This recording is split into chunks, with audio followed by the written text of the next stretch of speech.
because number one, Jalen Hurts is a leader. He's led every place that he's been. Players gravitate to him. And I think Nick Sirianni and the staff is doing the right thing. They are doing what he does best. And right now, they're very, very tough to defend because you have to defend an extra runner back there. And by doing that, you open up some things in the passing game. And I think they made a great move to go out and get A.J. Brown.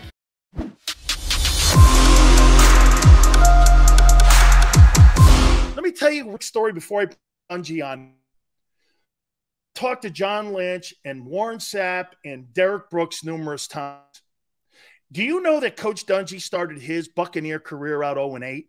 Can you imagine walking into that lock, looking Coach Dungy in the face and going, I don't know if this thing, you have to have blind faith coaches. Almost like a religion. It's like blind faith. You got to believe in what your process is. Those men would go on to turn that culture around because of Dungy. Let's bring my friend on Sunday night on NBC. Coach Tony Dungy joins us now. Coach, that's a true story, isn't it, that you started out 0-8, and I could just imagine Warren Sapp, those guys walking in going, man, what? Thank you, Coach. No, you're right, Dan. They asked, what is the plan? Are you sure this is going to work? And there were some doubters, but we had to just stay the course. And once we convinced guys, one by one, they got on board, and that's when we started having success. Absolutely.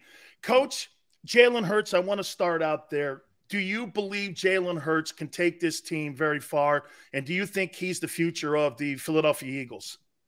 I do, because number one, Jalen Hurts is a leader. He's led every place that he's been. Players gravitate to him. And I think Nick Sirianni and the staff is doing the right thing. They are doing what he does best. And right now, they're very, very tough to defend because you have to defend an extra runner back there. And by doing that, you open up some things in the passing game. And I think they made a great move to go out and get A.J. Brown.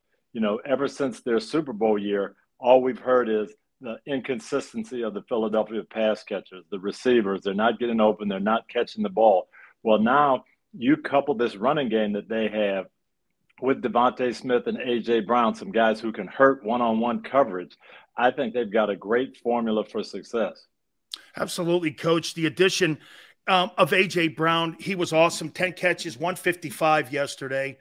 What kind of impact do you think that has on the rest of the group when you have a player like that? He was almost T.O.-ish in a way, the way he was catching the football and the impact that he had on the passing game. As a coordinator, Coach, what does that do for you on the other side if you're the D coordinator?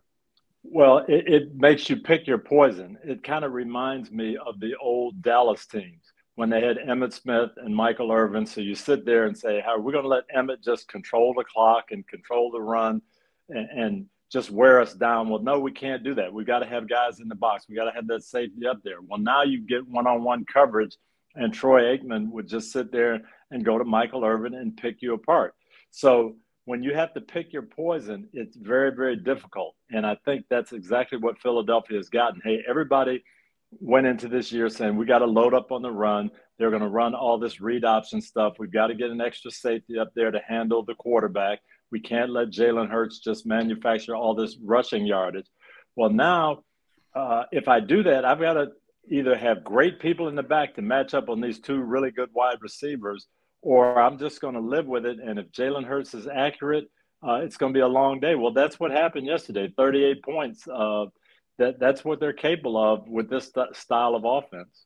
Coach, when you met with your defensive guys and you were with Monty Kiffin and you would talk to them, say week one, how hard is it to coach week one? I mean, it's the rust, and I'm not using excuses or off-ramps in any way, Coach, but sometimes you just don't know what the new group is going to look like. There were 5 new players on that side of the ball, 5 new starters for Jonathon Gannon on that side of the ball.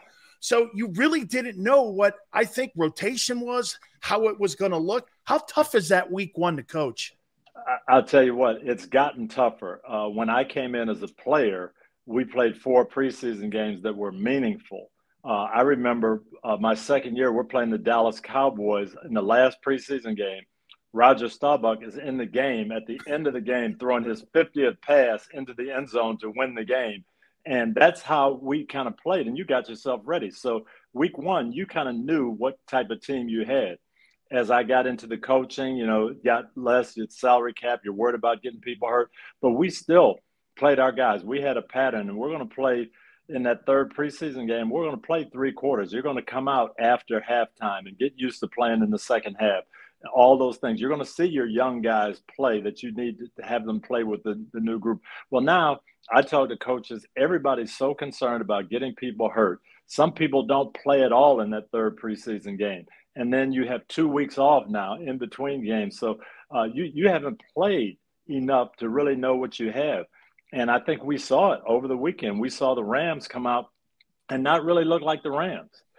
We saw Cincinnati come out with 4 interceptions, 7 sacks with a really, really good offense. And we saw some upsets. And I think that's because people aren't really sure of what they have, and they haven't played enough to really know. So, yeah, I agree with you, especially on defense. Now, offense, you can get your rhythm. Hey, the quarterback can take his guys to Duke or to Arizona and throw all summer. You can't do that on defense. Coach, when you're hiring a coordinator, especially like your forte, which is D coordinator, and just me being around Monty Kiffin, come on, Sileo, run that back, run that back. I mean, we're over there at Pep and Rude, coach, and we're sitting there. He's getting me off the rig. Come on down here, run the back, run the back. And I'm going like, okay, well, that's Monty's personality. And there's Jonathon Gannon, who's this personality. I didn't see a lot of creativity from him a year ago, and I truly didn't see a lot of creativity even with the new players. Do defensive coordinators, I guess my question is, do D coordinators change their stripes? Is it really who they are, like a Jim Johnson or a Buddy Ryan or yourself? I mean, don't you play to the personality of your coordinator?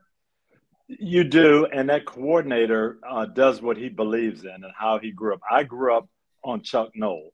Hey, basic, fundamental football. We're going to be where we're supposed to be. We're not going to make mistakes. We're going to out-hit the other team. There's not going to be a lot of frills and a lot of gimmicks. Monty, on the other hand, was 1,000 miles an hour, stuff coming from everywhere. I interviewed Todd Bowles for our show last night, and Todd Bowles came up under, Richie Pettibone and Jim Johnson and, all these guys who pressure. And that's Todd's MO. That's his mindset now. We're going to put heat on you. So I think you are who you are. You have a philosophy you believe in, and pretty soon your players start to buy into that. Warren sent me a text the other day. He was watching some football game. And he said, "What are all these guys doing with their shirt tails out? You would never let us practice with our shirts out." So things that you say to them, it carries over and it ingrains in their head.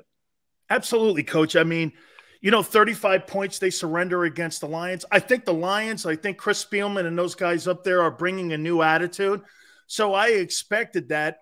And just a lot of new faces on that side of the ball. Coach, do you make the defense simpler when you have new faces early, and then do you open up the playbook as the season progresses? You have to. You have to get those young guys feeling comfortable and confident in what they're doing, and then you ask them to do a little bit more. But you don't want a guy out there thinking. That's the worst thing that can happen. I'd rather give up 35 points and have those young guys playing hard and playing aggressive because I know they'll get better. But I don't want that young guy out there with 50 things going through his mind and being paralyzed by analysis. So I think you'll see this Philadelphia defense improve as the season goes on. Couple last questions for you, Coach. The injury to Dak, in your opinion, how does that affect the Cowboys? It looks like between 6 to 8 weeks when it comes to it's either an injury in his hand or wrist. That he had surgery today. How does that affect the Cowboys? Well, I think it definitely affects them. And going into the season, you could make a case. Is Philadelphia the favorite? They've added some new pieces. Is Dallas the favorite? They've still got a good thing going. I think with this injury, you have to say Philadelphia is the favorite right now in the Eastern Division. Dallas is going to have to play defense and run the ball and hang in there for the next 6 to 8 weeks and see if they can, put something together in December. But I think this injury definitely makes Philadelphia the favorites in the East. Coach, Wentz, people are going, well, it was the Jags. Well, there's more to that. And as you know, I tell everybody, Hey, don't ever go to an NFL game going, it's just them. Because I played in NFL games, great teams. It's that much between the great teams and the bad teams in the NFL. It's that close. And I thought this for him. He played against his former coach, Doug Peterson. That's the team that got him fired last year in Indianapolis. He goes and wins it, has a 100 quarterback rating, 4 touchdowns, 300 yards. That's got to be something in that Washington locker room, which has had so much discord with all the chaos that's gone on in the organization. That had to be a pretty good moment for Coach Rivera. I think it was a good moment for Ron. It was a good moment for Carson, too. Carson Wentz was playing like an MVP in Philadelphia when he got hurt. He was a good player for them. Okay, he plays a year and they get disgruntled in Philadelphia. He goes to Indianapolis, plays well at the beginning of the year. They have a couple of bad games at the end of the year, and all of a sudden he's the problem. Well, I think Carson Wentz is a pretty good player. And I think this really probably did something for his psyche, definitely did something for his teammates. He knows right now he's got a coach who believes in him. And I think Washington is going to be a tough out this year, and I think Carson's going to have a good year. You know, Coach, I end with this with you. You know, you're saying that you're very simple in Pittsburgh. It's pretty simple when you have me, Joe Green, and Mel Blount in the secondary. When you got Jack Ham and Lambert and them, that's a pretty tough group there. Coach, thank you so much, my friend, for doing this. It's an honor to have you on. You know how much I respect you so much. And by the way, your program that you're doing for all the dads, do you have anything on the table right now that you guys are working on? I know it's based in the Tampa area. Can you tell me a little bit? It goes out nationally. It's called All Pro Dad. It's been great. I'm really proud of it. People can get on the website. It's for men to be better dads. We have a lot of resources to help them. They can get an email every day with what we call the play of the day, a tip for dads. You can get a lot of resources there. allprodad.com. Visit us. I think men of all ages would love it. Coach, do you know that Derrick Brooks to this day sends me a text every day and says this? I get a text from Coach Dungy. He goes, Sills, what are you going to do today to be a better dad to your daughter? And what are you going to do to be a better husband for your wife? And I get this Coach, I get this every day. And he goes, I get it from Coach Dungy. And I go like this. Wow, okay. So just so you know, your influence on Derrick DB sends me that each and every single day too.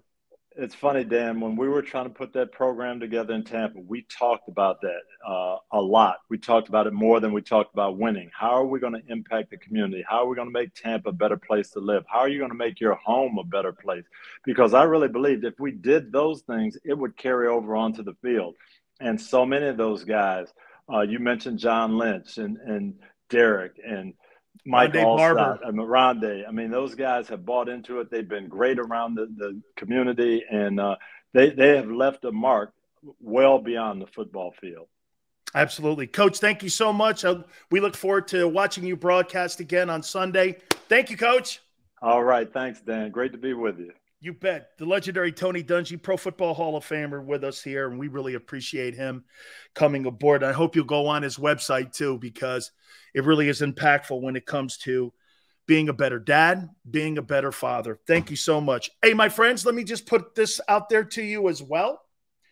Bottom line is this here. When you're talking about finding an attorney that is going to represent you to the best of their ability, it has got to be Morgan & Morgan. Look, if you're hurt or injured on the job, there's no other attorney firm that's going to protect you. For the people is not just a slogan. It is who they are. It is what they do. With their over 600 attorneys in offices in Philly, New York, and in Florida, they're there to protect you and to defend you. Look, the call is free, 800-512-1600, 800-512-1600. The consultation's free, 800-512-1600. And when you call Morgan & Morgan, tell them Big Sil sent you. Many times when people are injured at a place of business, they don't realize they may have a case. The fact is, injuries should not happen. And most of the time when someone is injured, someone is at fault. Maybe the store manager installed a cheap, slippery floor, or there wasn't proper security. After an injury at a hotel, restaurant, store, or any place of business, it's so important to call us. Time matters, size matters. Morgan & Morgan, for the people.com.